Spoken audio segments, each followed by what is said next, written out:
O podcast que você ouve agora é uma produção da Central 3.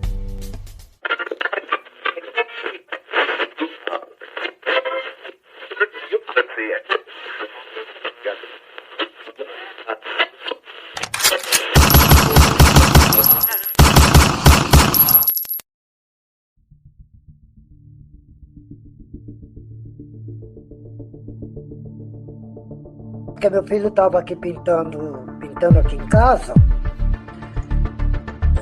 semanas antes, e para na reportagem os meninos matando o PM lá no posto e o GCM lá no mercado. E aí foi aquela cena que eu pensava que o meu filho ia pagar uma coisa que ele não fez. Nossa, é muito cruel isso, eu vivo isso daí intensamente. Aí meu filho passou logo na outra semana, o moleque acabou de... Eu cheguei em casa, eu estava trabalhando, ele tinha acabado de pintar essa parte amarela da casa, aí ele me chamou e falou, mas vê se ficou do seu gosto. Foi os últimas conversas, sentamos na escada, eu olhei, aí ele falou que ia tomar um banho. Aí aqui dentro no meu quarto tem até a marca, né? Que ele pintou, aquele que pintou tudo para mim, e a parede do quarto estava fazendo bolha, e ele foi lá. Eu falei, quando você terminar aqui, vê essas bolhas. E tem o dedo dele, tem um risco aqui no teto aqui da sala, que eu não vou pagar, eu não vou mexer mais na casa. E foi o último papo. Aí eu cheguei para ele e falei, dei dinheiro para ele cortar o cabelo, ele tomou o banho e saiu. Aí ele limpou tudo, né? A sujeira de pedreira, essas coisas. Aí eu deitei assim no sofá e estava assistindo novela, eu escutei os tiros. Parecia assim, quando é uma Copa do Brasil, quando é um jogo que a turma solta um monte de fogos. Eu saí no muro, falei, engraçado, né? Esses fogos não têm fumaça. E voltei. Eu voltei de boa, porque não vi correria, não vi gritaria, não vi... Sabe que a gente, quando mora em favela, é cachorro latindo, é aquela zoeira toda. E a minha televisão não estava pegando, e ele que entendia essas coisas, eu ia atrás dele. Eu acho que as coisas, quando é para ser... E nisso a televisão voltou. Aí passou. Aí daqui um pouco, por instinto, eu saí no muro e o pessoal estava andando aqui na viela, minha vizinha, os meninos daqui, saí no muro, mas até aí ninguém tinha me chamado. Eu falei, gente, o que está acontecendo? Que estava aquela rodinha, né? Aí fizeram aquele silêncio, falaram para mim, tia, pega seu documento, porque aqui tinha um pronto-socorro, né? O Abuso foi baleado. Essa é Zilda Maria de Paula, de 73 anos, moradora do Jardim Munhoz Júnior, na cidade de Osasco, próximo à divisa com Barueri. Seu filho, Fernando Luiz de Paula, conhecido na quebrada como Abuse, foi uma das 8 pessoas assassinadas no bar do Juvenal há exatos 10 anos, em 13 de agosto de 2015, no evento que ficou conhecido como Chacina de Osasco e Barueri. Ao todo, 29 pessoas morreram nos ataques ocorridos entre 8 e 13 de agosto. A violência policial sempre existiu.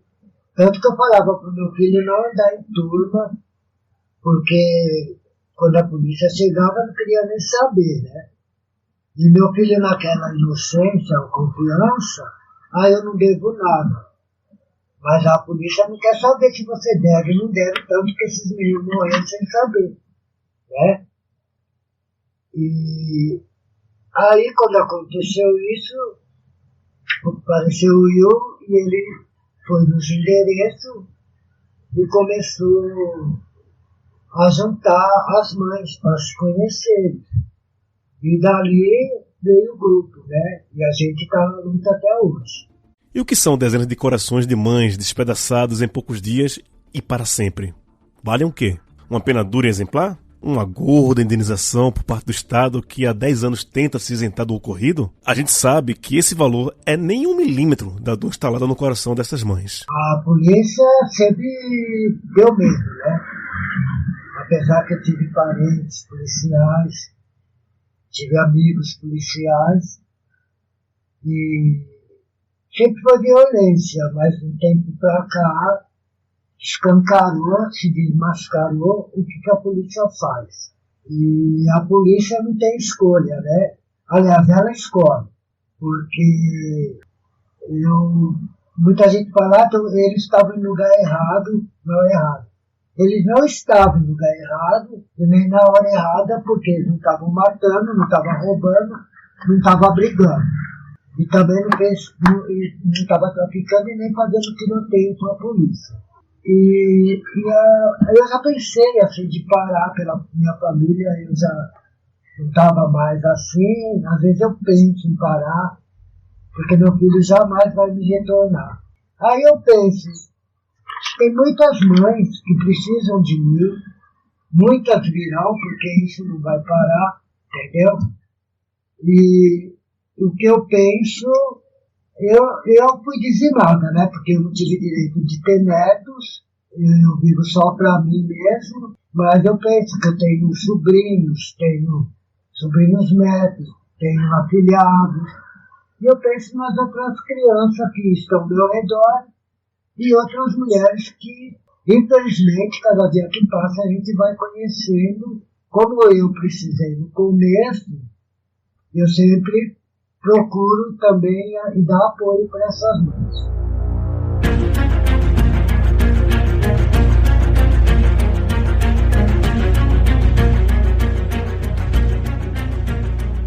Esse é o podcast O Luto e a Luta, sobre os 10 anos da chacina de Osasco e Barueri.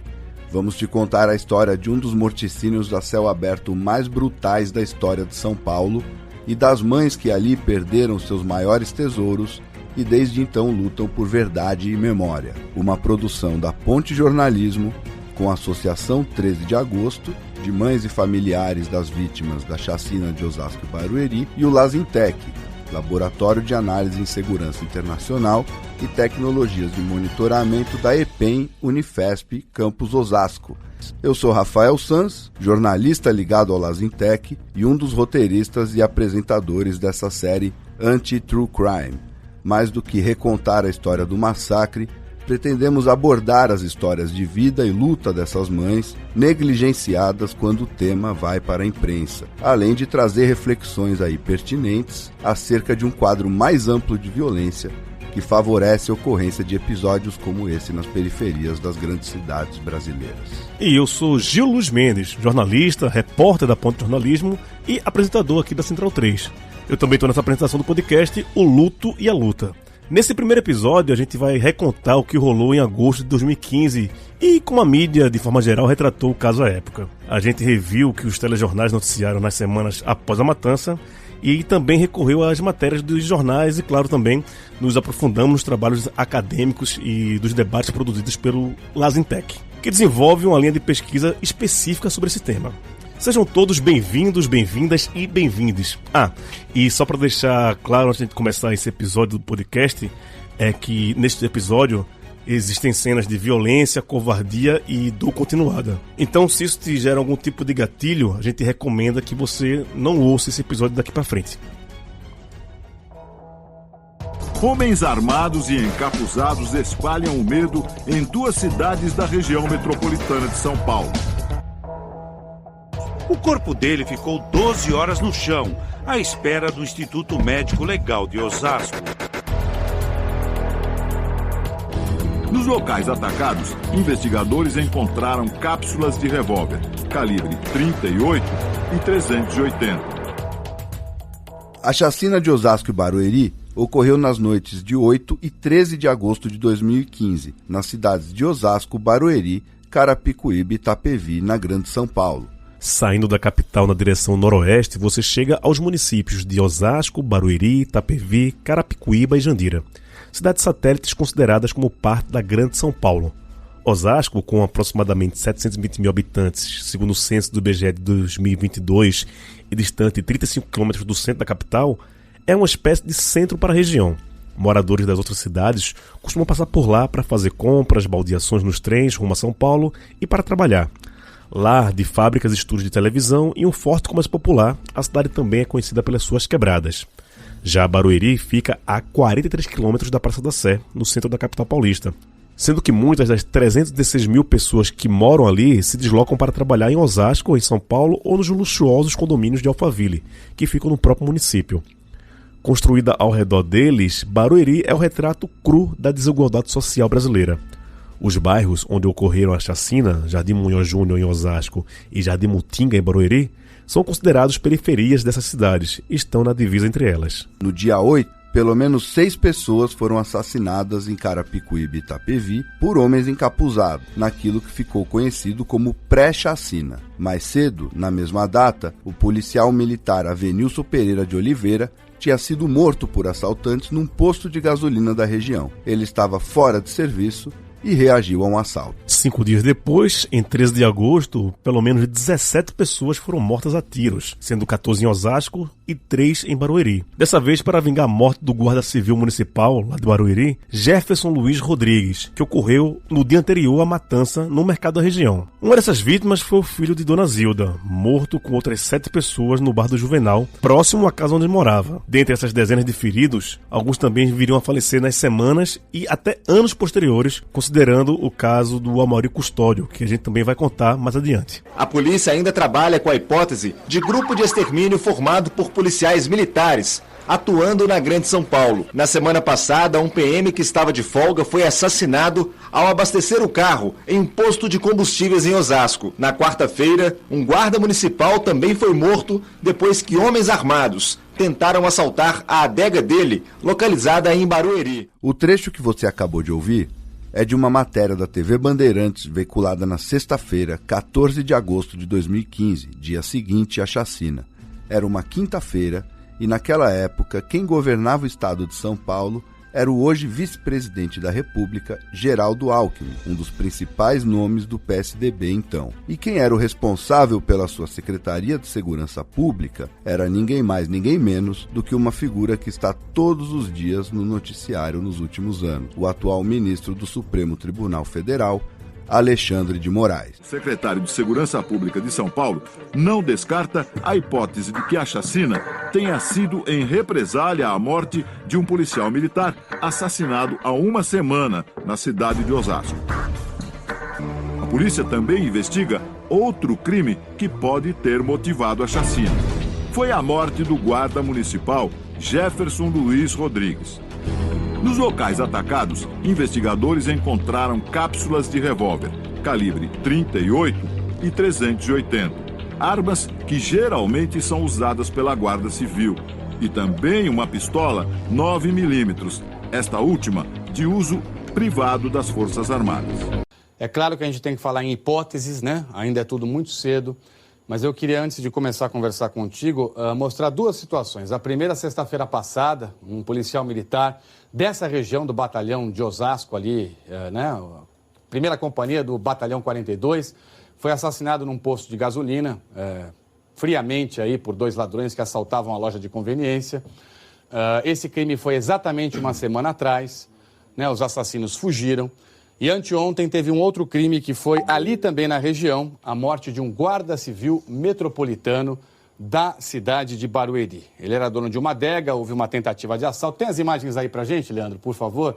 Você vê que esse guarda, ele acaba sendo rendido pelos ladrões, está aí o momento. Ele era dono desse local, do estabelecimento, foi rendido, acabou se atracando com os bandidos, foi arrastado para fora do estabelecimento comercial e também foi assassinado friamente a tiros.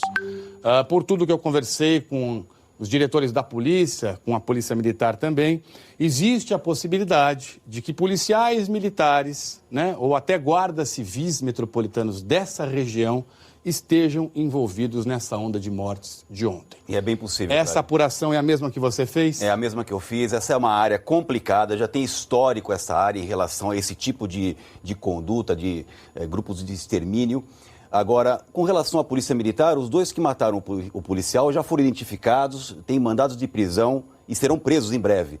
Com relação ao guarda civil metropolitano, ainda não. Esse guarda civil era uma pessoa muito benquista pelos colegas, então essas 2 hipóteses, de serem protagonizadas por profissionais de segurança, eu diria que são fortes hipóteses que têm que ser investigadas. Até porque eu vi muitos procedimentos nessa ação dos criminosos. Você vê que é uma conduta que tem uma série de indicativos de serem profissionais de segurança ou até ex-profissionais de segurança. Mas isso é muito claro para mim nas imagens. E a gente vê também pelo mapa, né, Luca? Quando a gente analisa o mapa das ocorrências, olha só, Barueri, Osasco, são regiões muito próximas ali, né?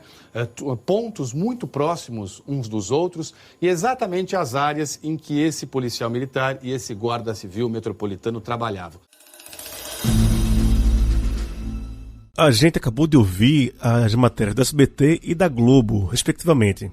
Nesse último trecho, do dia 14 de agosto, o apresentador César Tralli entrevistava o tenente-coronel da Polícia Militar de São Paulo, Diógenes Luca, que foi um dos fundadores do Grupo de Ações Táticas Especiais, o GAT. Fazendo uma busca rápida na internet, a gente descobre que o tenente Diógenes, durante 30 anos que esteve em serviço pela Polícia Militar de São Paulo, especializou-se na doutrina de gerenciamento de crises com explosivos, negociação com reféns e proteção de pessoas. Ou seja, ele era entrevistado na condição de especialista em segurança pública. E mesmo tendo, em teoria, algum interesse ou propensão em salvaguardar a imagem da polícia, ele não tem dúvidas. Tudo indica que foram os policiais que cometeram a chacina. O trecho que a gente vai ouvir agora foi retirado do telejornal da rede CNT, exibido no Paraná, também em 14 de agosto de 2015. A matéria fala em 18 mortos na noite anterior, mas uma dessas vítimas, a única executada em Itapevi, foi desconectada da chacina de Osasco e Barueri pela investigação após conclusão da perícia. Isso quer dizer que os exames de balística apontavam que aquela morte seria fruto de outro crime. Porém, os mesmos exames comprovariam a correlação entre as matanças de 8 e 13 de agosto de 2015. A polícia suspeita que a chacina na região metropolitana de São Paulo tenha sido motivada por vingança pela morte de policiais. 18 pessoas morreram e 6 ficaram feridas. Foi a maior chacina do ano em São Paulo. Os ataques aconteceram na região metropolitana, nos municípios de Osasco e Barueri, regiões carentes da cidade. 6 das vítimas identificadas tinham antecedentes criminais.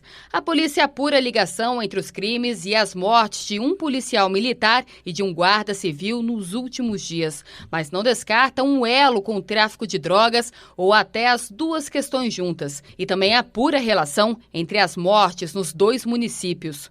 A possibilidade de vingança de guarda civil? Pode existir. A possibilidade de vingança de policial militar? Pode existir as 2 coisas juntas, ligadas à questão do tráfico? Também, mas nós não descartamos nada, mas nada acentuou uma outra hipótese. Só em Osasco foram 15 mortos, a maioria em bares. De acordo com a Secretaria de Segurança Pública, tudo indica que as ações foram praticadas pelo mesmo grupo.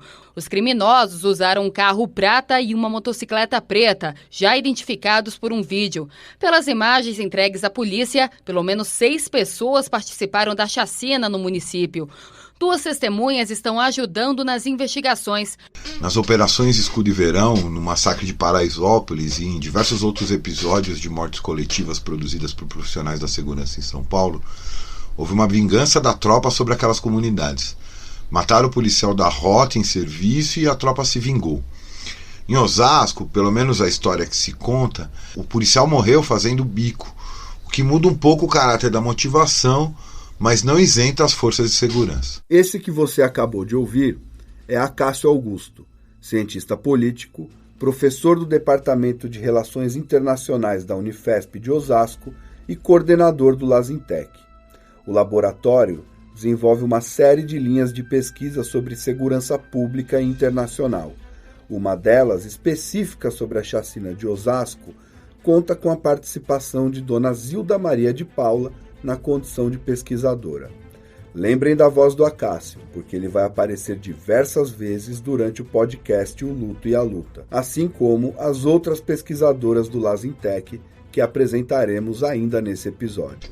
No caso de Osasco, a vingança não é exatamente da tropa em serviço, mas do bico.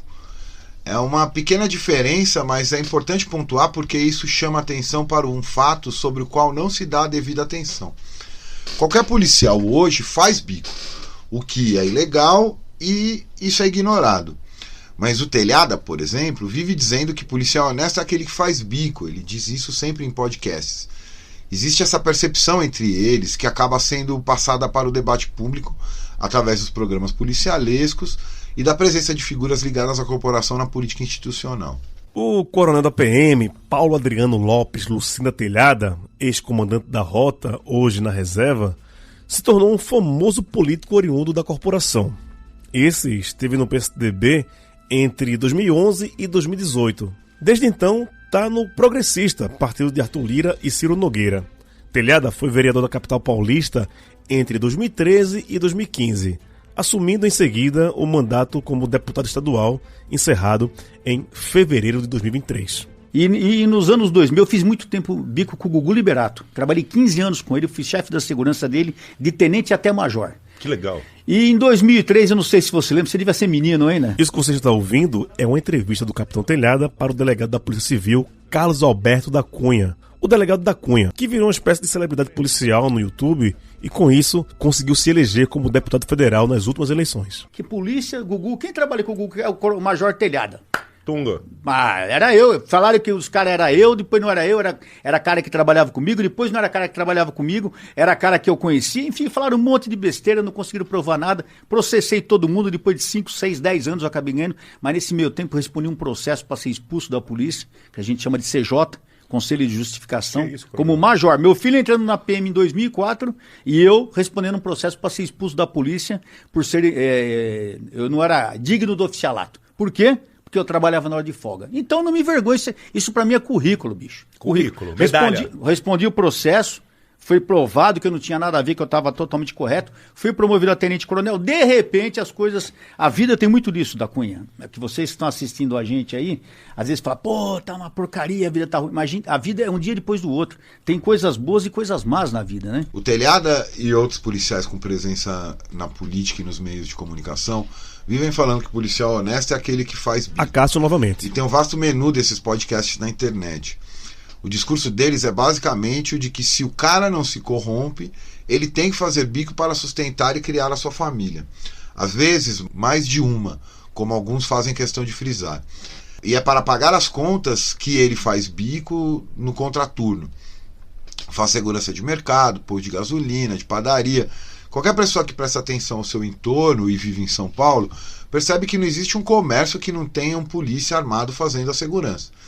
Isso explica um pouco o envolvimento de guardas metropolitanos e PMs na chacina de Osasco, porque essas empresas informais de bico, que são criadas pelos policiais, vão recrutando policiais de todo tipo de polícia. Então em Osasco morrem esses 2 agentes durante o bico, um no mercadinho e outro no posto de gasolina. E a chacina é uma vingança exemplar contra isso. O caso do bar do Juvenal, no Mutinga Munhoz Júnior, que é o principal, ocorreu porque chegou-se à conclusão que um dos meninos envolvidos nas mortes dos policiais fosse de lá. E há quem diga que não era. Ouvi isso de algumas pessoas do bairro. Os matadores foram lá para dizer que isso não pode ocorrer. Então a chacina é uma vingança, mas é também uma garantia da continuação desse bico ilegal, que embora permitido, que embora ilegal é permitido. E é uma forma de se vingar, mas também de garantir esse negócio.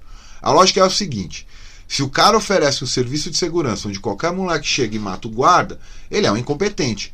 Eles precisam demonstrar que tinham domínio sobre o território. A gente agora vai te apresentar Joana Barros, coordenadora do Lazintec ao lado de Acácio e também coordenadora do CAAF, o Centro de Antropologia e Arqueologia Forense da Unifesp, responsável por diversas pesquisas sobre a Vala de Perus e o massacre de Paraisópolis, entre outras. Joana é arquiteta de formação e socióloga de mestrado e doutorado. Ela sempre trabalhou com movimentos de habitação e de impactados por grandes obras de desenvolvimento, e notou que a violência é um dado estrutural, tanto nas periferias urbanas, quanto nesses projetos de desenvolvimento em áreas rurais e de mato. Com experiência em pesquisas narrativas e história oral, Joana foi uma das pesquisadoras responsáveis pelas entrevistas com a dona Zilda Maria de Paula. Se a gente recupera outras chacinas para pensar essa de Osasco e Barueri, não faz sentido pensar múltiplas categorizações do tipo tal coisa é violência policial, outra coisa é violência de policial fora de serviço. O que vemos é um construto de violência do Estado que vai assumindo diversas formas e articulações. O fato de não serem policiais em serviço não quer dizer que não haja violência de Estado. Ela é violência de Estado justamente porque há essas comunicações, essas articulações entre as formas legais e ilegais de ação violenta e, portanto, dos crimes que daí advêm. Nesse sentido, a chacina de Osasco e Barueri nos mostra que o Estado opera dentro e fora da lei o tempo inteiro, especialmente as suas polícias. Isso fica muito evidente no sentido de que é um corpo articulado dentro e fora das corporações, dentro e fora dos presídios, dentro e fora daquilo que se chama de crime organizado. Por aí passam vingança, ação policial e assim por diante. Então, se pensamos a chacina de Osasco fora desse registro mais amplo de violência de Estado, não vamos conseguir compreender as formas de organização dessa violência nos seus diversos âmbitos. Ou seja, se passamos a categorizar milimetricamente esses episódios, por exemplo, chacina cometida por policiais, chacinas cometidas por seguranças privadas e assim por diante, a gente acaba compreendendo esses fatos, esses crimes, as chacinas, como pontos fora da curva, quando, na verdade, o que a gente tem visto é que essa é a curva, mesmo que sem farda e fora do horário de serviço. Homens encapuzados perguntavam quem tinha antecedentes criminais e atiravam nas vítimas. A senhora teve passagem pela polícia, era usuário? Se um crime desse porte tivesse ocorrido nos Jardins, estaria parada a cidade com protestos e escândalo nacional? Segundo a polícia, 12 dos 18 mortos não tinham antecedentes criminais. Apenas 6 vítimas tinham passagens pela polícia. Eu voltei umas 9 horas mais ou menos. Aí já tava a multidão de gente aí, perguntei pro moço. O que me chama a atenção, Lombardi, é que a ficha criminal desses bandidos você tem lesão corporal, receptação, você não tem nenhum crime que justificasse, pelo menos, por parte da ação desses justiceiros. Se fossem assassinos, se fossem estupradores. Foi um estrondo muito alto. Passei mal na hora, meu estômago atacou minha úlcera. Quem, mesmo não tendo antecedentes criminais, isso não quer dizer que alguém não estivesse envolvido em alguma ocorrência. Amanhã eu vou fazer o mesmo trajeto. Eu tô vendo essa cena aqui, ó, eu passo aqui todo dia. As imagens das câmeras de segurança do bar, onde ocorreram mortes em Barueri, filmaram 2 das execuções a sangue frio, perpetradas por homens encapuzados na noite de 13 de agosto de 2015. A cena percorreu o país, tanto na imprensa quanto nas redes sociais. O Ministério Público reconhecia à época que as vítimas foram escolhidas aleatoriamente, uma vez que não tinham quaisquer relações com os crimes que vitimaram o guarda civil Jefferson Rodrigues e o PM Avenilson Oliveira. As imagens mostraram que as vítimas da chacina estavam num dia normal do seu cotidiano, como indo a pé até a casa de um amigo, tomando um sorvete ou conversando com um vizinho num bar da região. Isso de ser uma sequência de ataques pode ter relação com a escala da coisa. Essa é Gabriela de Biagi, doutoranda em Geografia Humana, pesquisa as relações entre a expansão imobiliária e a alteração das formas de controle socioespacial nas fronteiras centro-periferia de São Paulo, e ela atua também como pesquisadora do Centro de Memória Urbana da Unifesp, no grupo de estudos limiares do Laboratório de Geografia Urbana da USP e no Lasintec Unifesp. Gabriela também participou da elaboração e da gravação das entrevistas com as mães ao lado de Joana Barros. Temos buscado reportagens sobre chacinas anteriores em Osasco e temos encontrado uma série delas. O fato de entrarem homens armados e encapuzados em um bar, num bairro periférico, e matarem 5 pessoas, não era algo novo. Acho que foi essa característica de vários ataques e uma violência tão escancarada e excessiva em todos os sentidos que fez com que essa chacina ganhasse mais visibilidade. Ainda que a mídia tenha tentado colocar um discurso de que não era uma operação policial e de que não podia se responsabilizar o Estado ou a polícia enquanto instituição. Mas as chacinas, de modo geral, já operam nessa lógica do excesso de violência. Ou seja, se alguém matar 1 ou 2 policiais, vão morrer 20 na região. Isso opera pela desproporção, porque é para produzir um terror coletivo. E assim, não tem alvos específicos necessariamente. Terror coletivo. Essa é a expressão usada pela pesquisadora para descrever o que vimos entre 8 e 13 de agosto de 2015, durante a chacina de Osasco e Barueri. Um terror sem alvos específicos. 18 alvos aleatórios, 18 mortos que tinham nomes, rostos, histórias, famílias, mães. Mães que dias depois, no momento de maior dor de suas vidas, se conheceram e começaram a agir juntas, transformando o seu luto em luta. Essa história, é claro, não acaba por aqui. No próximo episódio você vai saber como foram os ataques de 13 de agosto e conhecer os nomes das suas vítimas. Também vamos aprofundar a análise da cobertura dos meios de comunicação e mostrar como eles também participam da lógica violenta que produz chacinas como a de Osasco e Barueri com certa frequência. 3 pessoas estavam dentro de um bar. Os clientes estavam tomando cerveja bem aqui na porta. Segundo o dono do bar, veio um carro em alta velocidade, de cor escura, e parou bem aqui. Os homens já desceram atirando. As 2 vítimas, elas não tiveram nem tempo de reagir. Estava no lugar errado e na hora errada. Até hoje não se sabe exatamente o número de mortos da chacina. No começo eram 19, depois passaram a ser 23 e às vezes são contabilizados 28 mortos. Já aconteceu algumas vezes de, durante os atos por memória e justiça, alguma pessoa está passando pela rua, vê a faixa, se aproxima e conta, emocionada, que também é familiar de uma das vítimas. Um dos 18 mortos é o ajudante-geral Davidson Lopes Ferreira, de 26 anos. O corpo dele ficou 12 horas no chão, à espera do Instituto Médico Legal de Osasco. Ninguém merece isso. Meu irmão ficou como um cachorro, cara. Esse é o podcast O Luto e a Luta sobre os 10 anos da chacina de Osasco e Barueri, uma produção da Ponte Jornalismo, da Central 3, da Associação 13 de Agosto e do Lazintec Unifesp. A apresentação é de Gil Luiz Mendes e Rafael Sanz. O roteiro é de Rafael Sanz. Esse episódio usou áudios da TV Bandeirantes, do SP no Ar do SBT, do SPTV e Fantástico da TV Globo, da Rede CNT, da Band News, do Jornal da Cultura da TV Cultura, da Rede TVT, do Jornal da Gazeta, do Café com Jornal da Bandeirantes, do canal do Delegado da Cunha no YouTube, do canal do Lazintec no YouTube e do podcast 1409, do CAAF, o Centro de Arqueologia e Antropologia Forense da Unifesp.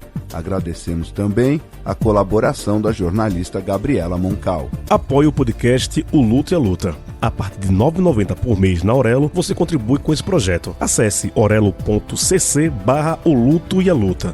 Toda a renda deste podcast será revertida para a Associação 13 de Agosto por meio da dona Zilda Maria de Paula, mãe do Fernando Luiz de Paula, um dos executados em 13 de agosto de 2015. As atividades da Associação de Mães e Familiares das Vítimas da Chacina de Osasco e Barueri não se restringem aos atos anuais ou às presenças nos tribunais, mas são cotidianas e focam no apoio diário a essas famílias. Seu dinheiro provavelmente será gasto com comida, transporte e outras necessidades básicas.